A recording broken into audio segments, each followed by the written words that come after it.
베드로가 누워 자는데 베드로가 누워 자는데 제목으로 말씀 전하겠습니다. 조금 오래된 영화인데요. 양들의 침묵이라는 영화 이렇게 아시죠? 모르시면 안 되는데요. 네. 양들의 침묵 그 영화 주인공이요. 실제로 그 인물 연쇄 살인마 테드 번디를 참고해서 만든 캐릭터래요. 테드 번디가 죽인 사람들은요, 밝혀진 것만 30명이 넘습니다. 30명이면 30명이지 왜 30명이 넘느냐고 말했냐면요, 자백한 것만 30명이기 때문에 그래요. 전문가들은 최소 수십 명에서 많게는 100명이 넘게 죽였을 거라고 추정을 합니다. 테드 번디가 1974년부터 1978년까지 곳곳을 돌아다니며 살인을 저질렀는데요. 그 기간 동안 실종된 사람들이 100단위가 넘는데요. 그러니까 이제 그 정도로 추정을 하는 거죠. 원래는 수사에 협조하는 대가로 가석방이 없는 무기징역, 종신형을 받을 수 있었어요. 너무 많은 사람들을 죽였으니까 이거를 밝혀내기 위해서 사형은 안 하고 또 종신형 해줄 테니까, 죽이지 않을 테니까 이제 협조하라고 한 거죠. 이 사람이요, 나는 짐승이 아니다, 나는 미치지 않았고 다중인격도 아니다, 그냥 평범한 한 사람이다, 끝까지 혐의를 부인했어요. 결국 사형 선고를 받았습니다. 조사 중에 이런 말도 했대요. 나는 어떤 일에도 죄책감을 느끼지 않는다. 죄책감을 느끼는 사람들이 안쓰럽다. 전형적인 사이코패스였어요.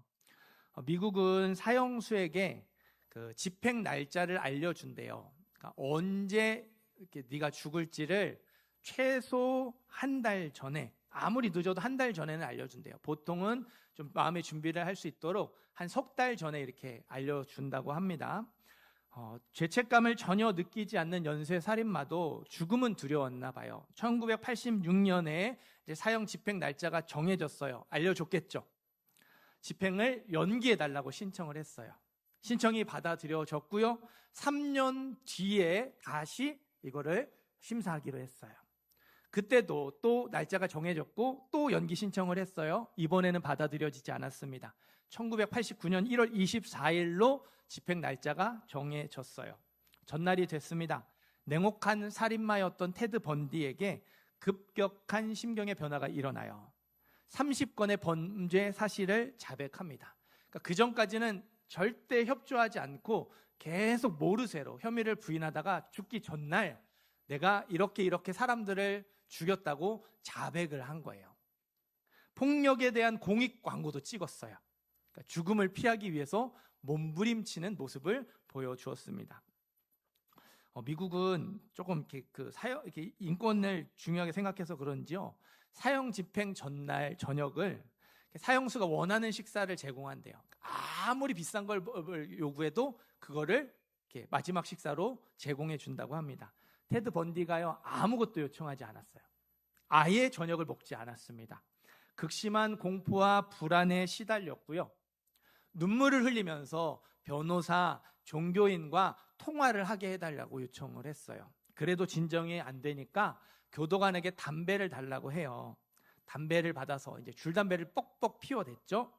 교도관이 그걸 보다가 무심코 말했어요. 담배는 몸에 해로워. 그러자 이제 이 사형수가 미친 듯이 웃으며 말을 했대요. 어차피 내일 아침 전기 의자에서 타 죽을 텐데 폐암 걸릴 걱정을 뭐 하러 하냐고. 교도관의 이제 말에 따르면요, 테드 번디가 밤새도록 두려움에 떨며 한숨도 자지 못했대요. 뜬 눈으로 꼬박 밤을 지새우고 아침에 형장으로 끌려갔다고 그렇게 회고했습니다.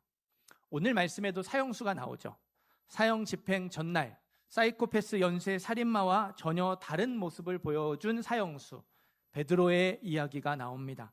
베드로는요, 죽음을 피하려고 하지 않았어요. 죽음을 두려워하지도 않았습니다. 아무 걱정 없는 사람처럼 너무나도 평안한 모습을 보여주었어요. 오늘 말씀을 통해서 베드로가 어떻게 이런 평안을 얻을 수 있었는지 깨닫는 저와 여러분이 되기를 간절히 소망합니다. 1절, 2절, 3절. 1절, 2절, 3절 말씀 같이 읽겠습니다. 그때 헤롯 왕이 손을 들어 교회 중에서 몇 사람을 해하려 하여 요한의 형제 야고보를 칼로 죽이니 이들이 이 일을 기뻐하는 것을 보고 베드로도 잡으려 할세. 때는 무교절 기간이라. 아멘. 헤롯 왕이 예루살렘 교회 성도 몇 사람을 죽였고요. 야고보 사도를 죽였습니다. 요한의 형제였던 야고보 사도. 예수님의 세 손가락 안에 들어갔던 사도 야고보 사도를 죽였어요. 예수님이 태어날 때도 헤롯 왕이 있었죠. 예수님이 십자가에 죽으실 때도 헤롯 왕이 있었어요. 오늘 말씀에도 헤롯 왕이 있습니다. 오늘 말씀은요, 예수님이 부활하시고 승천하신 다음에 최소 10년이 지난 이야기예요. 예수님이 33년 사셨고 최소 10년 지났으면 아무리 못해도 한 50년 가까이 헤롯 왕이 이 유대 땅을 다스렸다는 이야기가 될 수 있는데요. 헤롯 왕이 그렇게 오래 살았던 게 아니에요. 셋 다 다른 인물이에요. 할아버지, 작은아버지, 손자입니다. 그러니까 예수님이 태어나실 때 베들레헴에 있던 2살 이하의 남자아기를 다 죽였던 헤롯 왕 할아버지예요. 보통은 이제 첫째가 뒤를 이어서 왕이 되죠. 그런데 첫째가 암살을 당했고요. 첫째 아들에게 물려줘야 되는데 그 아들이 4살이었어요. 너무 어렸죠. 그래서 셋째가 왕이 됩니다. 작은 아버지가 왕이 돼요. 세례 요한을 죽인 헤롯 왕, 예수님이 십자가에 죽으실 때 있었던 헤롯 왕은 아빠의 동생, 작은 아버지예요. 당시의 적장자, 4살이었던 어린 아이가 지금의 헤롯 왕이고요. 그 어린 아이가 나이가 들어서 이제 장성해서 왕이 되었을 때 유대인의 환심을 얻으려고 예루살렘 교회 성도 몇 명을 죽였고요. 세 손가락 안에 들어갔던 사도 야고보를 죽였습니다. 유대인들이 좋아하죠. 그거를 보고 넘버원 베드로 사도도 죽이려고 했어요. 하지만 유월절 다음 날부터 일주일 동안 지키는 무교절 기간 중에 베드로를 붙잡았거든요. 유월절과 무교절 기간, 명절 기간에는요, 사형을 집행할 수 없었어요. 명절 끝난 다음에 집행해야 했습니다. 그래서 예수님도 유월절 전에, 명절 전에 서둘러서 이렇게 사형이 진행이 됐죠. 밤밤중에 잡히시고 새벽에 재판하고 아침에 십자가에 못 박혔어요. 명절 전에 이걸 다 해야 됐기 때문에 그랬습니다. 베드로를 감옥에 가뒀어요. 도망가지 못하게 철통같이 지켰습니다. 군인 4명씩 4패라고 하죠. 군인 4명이 한 조가 돼서요 베드로를 지켰거든요. 4명 중에 2명은 감옥 안에 들어가서 베드로 양 옆에 함께 쇠사슬을 묶고 지켰습니다. 그러니까 베드로 이쪽 손에 한쪽 손을 묶고 베드로 저쪽 손에 또 한쪽 손을 묶어서 이렇게 양쪽에서 묶여서 도망가지 못하게 지키는 거예요. 그리고 감옥 문 밖에서 2명이 지켰어요. 이게 한 조입니다. 이거를 4개 조로 돌렸어요. 하루 종일 이렇게 지키면 느슨해지잖아요. 느슨해지지 않고 정신 바짝 차리고 지키라고 이거를 하루에 4교대로 6시간씩 돌아가면서 지켰습니다. 그것도 모자라서 첫째 파수, 둘째 파수, 쇠문, 문을 3개를 설치하고 그 문마다 군인들이 지키고 있었어요. 베드로 한 사람 지키겠다고 수십 명의 군인이 동원됐죠. 도저히 빠져나갈 수 없게 철통같이 지켰습니다. 명절 마지막 날이 됐어요. 사형 집행 전날 밤입니다. 내일 아침이면 끌려나가서 야고보 사도처럼 죽게 될 거예요. 사형수 베드로가 어떻게 하고 있죠? 전날 밤에 베드로가 2 군인 틈에서 쇠사슬에 매어 누워 잤다고 하죠. 2 다리 쭉 뻗고 편히 누워서 자고 있어요. 7절, 8절, 9절도 읽어보겠습니다. 7절, 8절, 9절 읽습니다. 호련히 주의 사자가 나타나매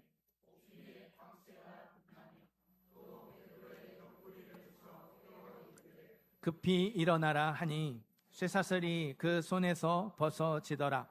천사가 이르되 띠를 띠고 신을 신으라 하거늘 베드로가 그대로 하니 천사가 또 이르되 겉옷을 입고 따라오라 한데 베드로가 나와서 따라갈새 천사가 하는 것이 생시인 줄 알지 못하고 환상을 보는가 하니라. 아멘. 한밤중에 천사가 나타났어요. 어두웠던 감옥이 빛으로 환해졌습니다. 여러분, 이렇게 자고 있는데요, 방에 누군가 불을 딱 켜요. 깹니까? 안 깹니까? 깨요. 눈이 부셔서 잠들었다가도 눈이 부셔서 깨죠. 베드로가요, 감옥이 빛으로 환해졌는데도 안 깼어요. 푹 자고 있어요. 이 밤만 지나면 모든 게 끝장나는 상황이죠. 잠이 오지 않는 게 정상이에요.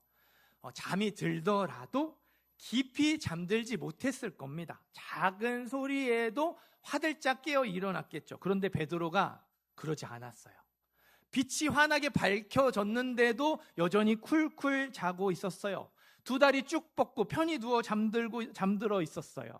풍랑 속에 깊이 잠들어 계신 예수님처럼 깨지 않았습니다. 평안하게 자고 있었어요. 천사가 베드로를 깨웠죠. 흔들어 깨우지 않았어요. 쳐서 깨웠다고 하죠. 이 치다가요, 툭툭 치다가 아니에요. 세게 때리다, 있는 힘껏 때리다예요. 이 천사 입장에서는 되게 모양이 빠졌을 거예요. 짠 하고 나타났는데 베드로가 계속 못 알아차리고 자고 있어요. 보통 깰만도 한데 안 일어나요. 그래서 이렇게 뭐 흔들어 깨웠을 수도 있고 뭐 불렀을 수도 있는데 못 알아듣니 결국 어때요? 쳐서 깨운 거예요. 때려서 깨운 거죠. 그 정도로 베드로가 깊이 잠들어 있었어요. 베드로가 이제 잠에서 깨어났죠.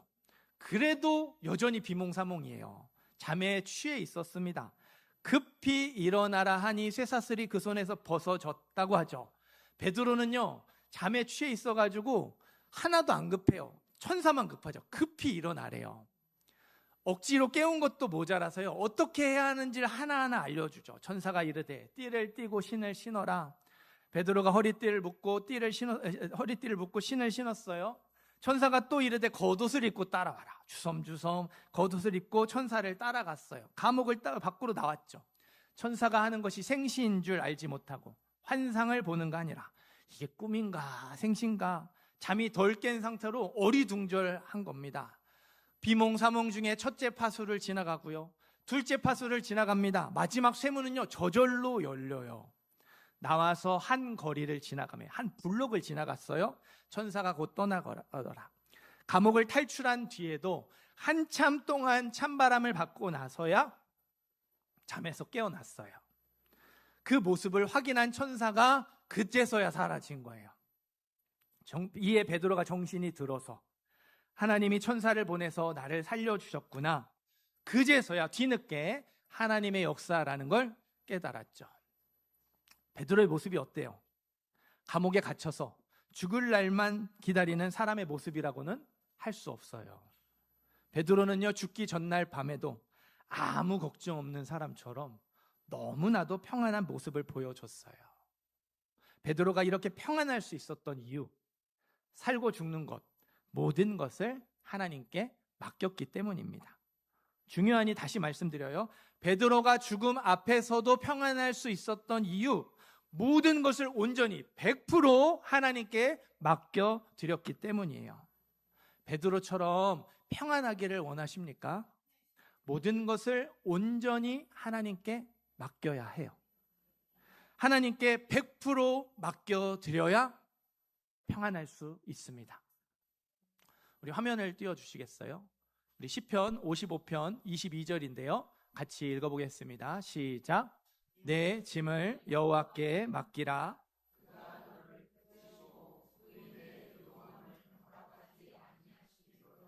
아멘. 우리 베드로전서 5장 7절도 같이 읽겠습니다. 너희 염려를 다 주께 맡기라. 이는 그가 너희를 돌보심이라. 아멘. 화면 계속 띄워주세요. 네. 이 맡기다가 들어간 그 성경 구절을 구약에서 하나, 신약에서 하나 우리가 같이 읽었죠. 구약에 맡기다와 신약에 맡기다 둘 다 같은 뜻입니다. 던지다 라는 뜻이에요. 무슨 뜻이라고요? 네, 던지다 라는 뜻입니다. 하나님께 맡기는 건 하나님께 던지는 거예요. 하나님께 내가 가지고 있는 걸 던져버리는 겁니다. 내 짐을 여호와께 맡기라. 지금 내가 무겁게 지고 있는 짐을 하나님께 던져버리는 게 맡기는 거예요. 너희 염려를 다 주께 맡기라. 지금 내가 걱정하며 두려워하고 있는 문제, 내 머릿속을 꽉 채우고 있는 그거를 하나님께 던져버리는 것, 그게 맡기는 겁니다. 너의 짐을 여호와께 던져라. 그러면 너를 붙드시고 요동함을 영원히 허락하지 아니하시리로다.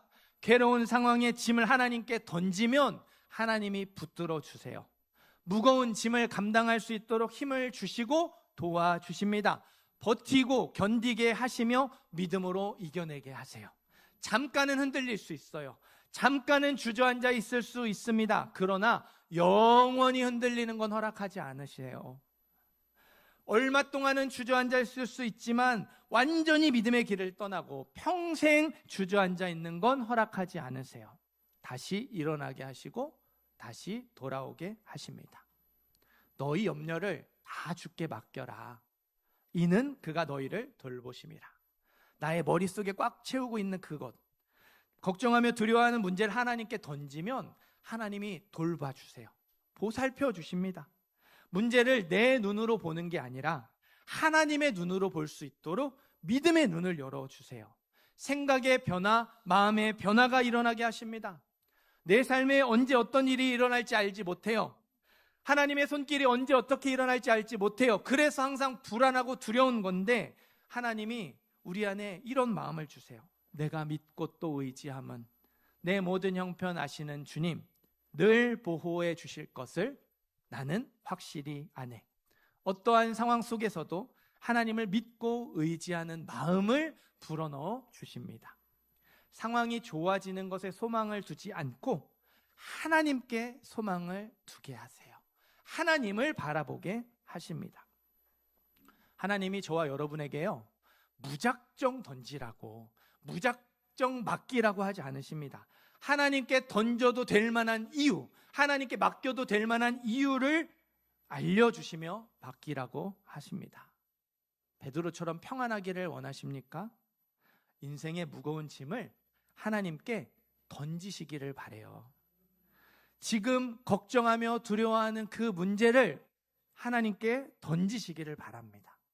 모든 것을 온전히 100% 하나님께 맡겨드리는 저와 여러분이 되기를 간절히 소망합니다. 우리 교회 김반성 목사님, 장대희 전사님이 있죠. 같이 이제 사역을 하고 있는데 셋이 그렇게 밥 먹으러 갈 때가 종종 있어요. 초반에는 제가 운전을 했습니다. 지금도 제가 운전하는 경우가 많아요. 운전을 제가 좋아해서 그런 게 아니에요. 낮은 마음으로 이 두 분을 섬기기 위해서 그런 건 절대로 아닙니다. 식당이 어디 있는지 제가 알고요. 동네 길도 훨씬 더 제가 익숙하니까 제가 운전대를 잡는 거예요. 옆자리에 앉으면 알려줘야 돼요. 뭐 우회전, 좌회전, 직진 알려줘야 돼요. 불편하잖아요. 서로 불편해요. 운전하는 사람 알려주면 불편하죠. 뭐 내비 찍고 가도록 맡겨도 되는데요. 멀리 가는 게 아니잖아요. 동네 가는 건데 가까운 곳에 가는데 굳이 내비 찍고 갑니까? 번거롭죠. 차라리 제가 운전하는 게 편해요. 못 맡기는 거예요. 저와 여러분이요, 하나님께 맡겨야 한다는 걸 알면서도 맡기지 못하는 이유가 이거일 수 있어요. 내 인생이고 내 자녀이고 내 가정이에요. 내 문제예요. 누구보다 내가 가장 많이 고민하고 있죠. 누구보다 내가 가장 많이 애쓰며 수고하고 있어요. 누구보다 내가 가장 사랑하는 사람이거든요. 그러다 보니 이 문제에 대해서는 내가 더 잘 안다고 생각합니다. 이 부분에 대해서는 내가 더 잘 할 수 있다고 생각을 해요. 누구보다? 하나님보다. 내가 가장 고생하고 내가 가장 고민하고 내가 가장 사랑하니까 이 부분은 하나님보다 내가 더 잘한다고, 이 부분은 하나님보다 내가 더 잘 안다고 생각을 하는 거죠. 사랑하는 성도 여러분, 하나님을 믿어야 맡길 수 있어요. 하나님이 나보다 더 잘 아시고 하나님이 나보다 더 잘 하신다는 걸 진짜로 믿어야 돼요. 그래야 맡길 수 있습니다. 하나님의 능력이 모든 것을 할 수 있는 능력이고 하나님의 지혜가 모든 것을 아는 지혜이며 하나님의 계획이 더 베스트, 가장 좋은 계획, 가장 완전한 계획임을 진짜로 믿어야 돼요. 정말로 믿어야 돼요. 그래야 우리의 모든 것을 온전히 100% 하나님께 맡길 수 있습니다. 하나님을 믿지 못하니까 맡기지 못하는 거예요. 하나님을 믿지 못하니까, 내가 더 잘한다고 생각하고 내가 더 잘 안다고 생각하니까 맡기지 못하는 거죠. 하나님, 이건 이렇게 해주셔야 하고요, 저거는 저렇게 해주셔야 돼요. 하나님, 제가 처음부터 끝까지 다 알려드렸잖아요. 제가 왜 알려드린 대로 왜 안 해주시는 거예요? 맡기는 게 훨씬 더 불편하고요, 맡기는 게 훨씬 더 번거로워요. 그러니까 내가 붙잡고 내가 하는 거예요. 맡기지 않는 겁니다. 생각해 보세요. 나보다 운전도 더 잘해요. 나보다 길을 더 잘 알아요. 그래서 운전대를 맡겼어요. 근데 그 사람이 내가 생각했던 길로 안 가요.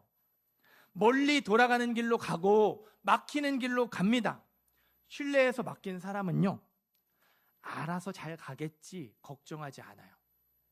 내가 생각했던 길보다 느린 길, 막히는 길이지만 이 길이 좋은가 보네, 이렇게 가려고 하나 보네, 그러려니 합니다. 예상했던 길대로 길이 막혀요. 시간이 지체돼요. 저 길로 갔으면 안 막혔을 텐데, 내가 생각했던 길로 가면 금방 갔을 텐데, 운전자를 탓하지 않아요. 어쩌냐, 길이 막혀서 운전하기 힘들겠네, 운전자를 걱정하죠. 운전자를 신뢰하며 맡겼거든요. 그러니까 걱정하지 않는 것이고, 그러려니 하는 것이고, 원망하지 않는 것이고요, 오히려 운전자를 걱정하는 거예요. 마찬가지입니다. 하나님을 신뢰하며 맡긴 사람은 내가 생각했던 길로 가지 않아도 걱정하지 않습니다. 하나님의 계획이 있겠지, 하나님의 뜻이 있겠지, 그러려니 하는 거예요. 결국 내가 원하는 대로 되지 않았어요. 좋은 기회를 놓쳤습니다. 예상했던 최악의 결과가 나왔어요. 그럴지라도 하나님을 원망하지 않아요. 하나님이 모든 것에 합력하여 선을 이루시는, 실수하지 않으시는 분임을 믿기 때문입니다. 여기서도 하나님이 인도하실 거야, 이 일을 하나님이 어떻게든 여기서 역사하실 거야, 하나님께 소망을 두고 신뢰하는 거예요. 어떤 사람이요, 캠핑을 하다가 큰 사고를 당했어요. 가스 등을 켜놓고 잤는데 불이 났습니다. 양쪽 다리에 불이 붙었고요, 무릎 아래까지 3도 화상을 입었습니다. 3도 화상은 가장 심한 화상이에요. 시간이 지나도 피부가 재생이 되지 않아서 반드시 피부 이식을 받아야 하는 심각한 화상입니다. 6개월 동안 여러 차례의 대수술을 받았어요. 거의 다 회복이 됐습니다. 참 감사하게 하나님이 은혜를 베푸셔서 깨끗하게 회복이 됐어요. 왼쪽 발목 복숭아뼈 위에 이 새끼손톱 크기 요만큼만 남았어요. 이제 이것만 치료하면 퇴원을 할 수 있어요. 다시 회사로 돌아갈 수 있습니다. 그런데요, 이 새끼손톱만한 상처가 안 낫는 거예요. 요 조그만 건데, 그동안 큰 걸 다 고쳤는데 여기다가 피부를 이식해서 올려놓으면 다음날 어김없이 녹아내리는 거예요. 이식하고 다음날 녹아내리고, 이렇게 하기를 무려 2달 가까이 반복했습니다. 얼마나 답답하고 얼마나 힘들겠어요. 요거 하나만 하면 되는 건데, 이거 안 고쳐서, 이거 못해서 퇴원이 안 되는 거예요. 하나님, 왜 안 고쳐주세요? 하나님, 제발 좀 고쳐주세요. 아무리 간절히 기도해도요, 이게 회복이 안 되는 거예요. 퇴원도 미뤄지고 회사 복직도 미뤄지고 계획했던 것들이 다 어그러지기 시작했어요. 하나님, 왜 안 고쳐주세요? 왜 이런 일들이 일어납니까? 답답한 마음으로 기도하고 있는데요, 갑자기 문득 이런 생각이 들더래요. 그 사고 났던 장면이 떠오르더래요.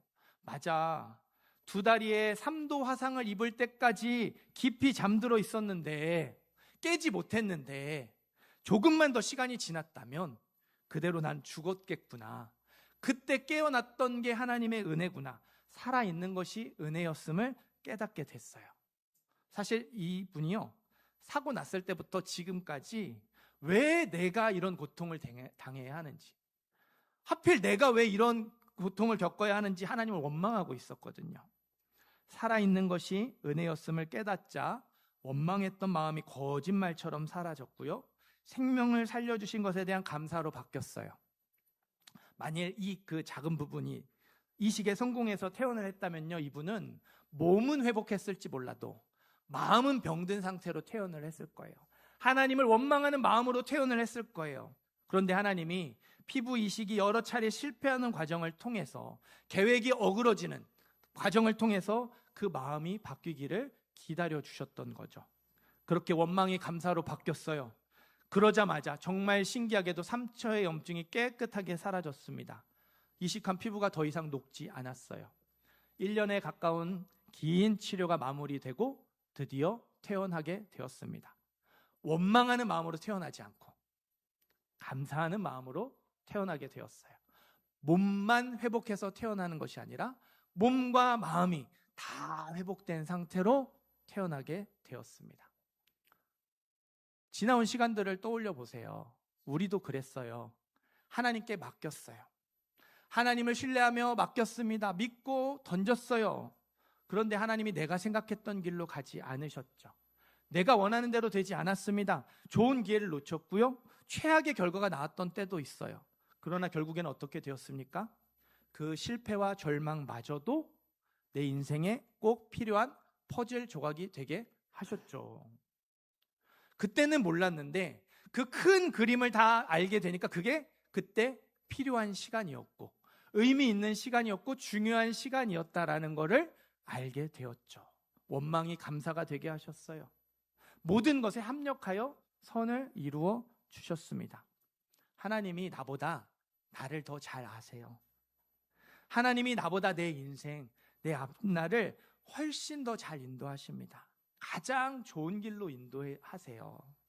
하나님이 나보다 내 가정, 내 자녀를 훨씬 더 잘 책임져 주세요. 완벽하게 책임져 주십니다. 물론 내 생각이 옳을 수 있어요. 내 계획이 좋을 수 있습니다. 누가 봐도 옳은 계획, 좋은 계획일 수 있어요. 그러나 여러분, 그거는 어디까지나 우리가 보고 듣고 경험한 수준에서 좋은 거예요. 우리의 기준에서 옳은 겁니다. 우리가 모든 걸 알지 못하잖아요. 모든 걸 경험하지 못했잖아요. 그게 좋은 계획, 옳은 거라고 할지라도 그게 완벽한 계획, 완벽한 뜻은 아니에요. 완벽한 계획은 하나님께 있습니다. 완벽한 뜻도 하나님께 있어요. 내가 붙잡고 있는 것보다 하나님께 맡기는 게 훨씬 더 좋은 겁니다. 하나님을 믿으면 맡길 수 있습니다. 하나님을 신뢰하며 맡기면 어떠한 상황 속에서도 평안할 수 있어요. 하나님이 모든 것에 합력하여 선을 이루시는, 실수하지 않으시는 분임을 믿으시기를 바랍니다. 저와 여러분이요, 하나님을 안 믿지 않아요. 믿어요. 하나님을 믿습니다. 분명하게 믿고요, 확실하게 믿어요. 그런데 여러분, 저와 여러분이요, 모든 부분에서 하나님을 믿는 건 아니에요.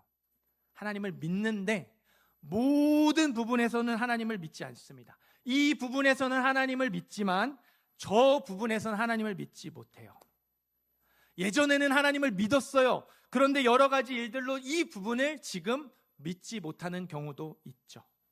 그 부분에서 하나님을 믿어야 돼요. 그 부분을 하나님께 맡겨도 된다는 믿음이 생겨나야 돼요. 그 부분을 하나님께 맡겨도 된다는 믿음이 너무 작아요. 점점 더 커져가야 합니다.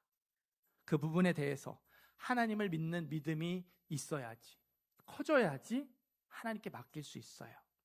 내가 원하는 대로 하나님이 안 해주셔도 그게 훨씬 더 나에게 좋을 거라는 믿음, 내가 원하는 대로 하나님이 안 해주셔도 그게 훨씬 더 나에게 좋을 거라는 믿음, 그 믿음이 우리에게 있어야 돼요.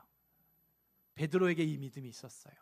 베드로가 누워 자는데 베드로의 평안은 모든 것을 온전히 하나님께 맡긴 사람의 평안, 믿음의 평안이었어요. 하나님이 내가 원하시는 대로 안 해주셔도 그게 나에게 훨씬 더 좋은 거라는 믿음이 베드로에게 있었고, 그래서 죽기 전날 밤에도 너무나도 평안하게 깊이 잠들 수 있었던 거예요. 천사가 깨워도 쉽게 일어나지 못할 만큼 그 마음이 평안으로 가득할 수 있었던 거예요. 오늘 말씀을 듣는 모든 분들이 하나님을 믿음으로 평안해졌으면 좋겠습니다. 하나님께 맡겨도 괜찮아요. 하나님은 모든 것에 합력하여 선을 이루시는, 실수하지 않으시는 분이십니다. 그거 나에게 맡겨도 괜찮다고, 그거 나에게 던져도 괜찮다고, 나 믿을만 하니까 한 번 더 맡겨보라고 하나님이 말씀하십니다. 하나님을 신뢰하고 맡겨드려서 참된 평안을 얻는 모든 분들 되시기를 주님의 이름으로 축원합니다. 우리 말씀 생각하면서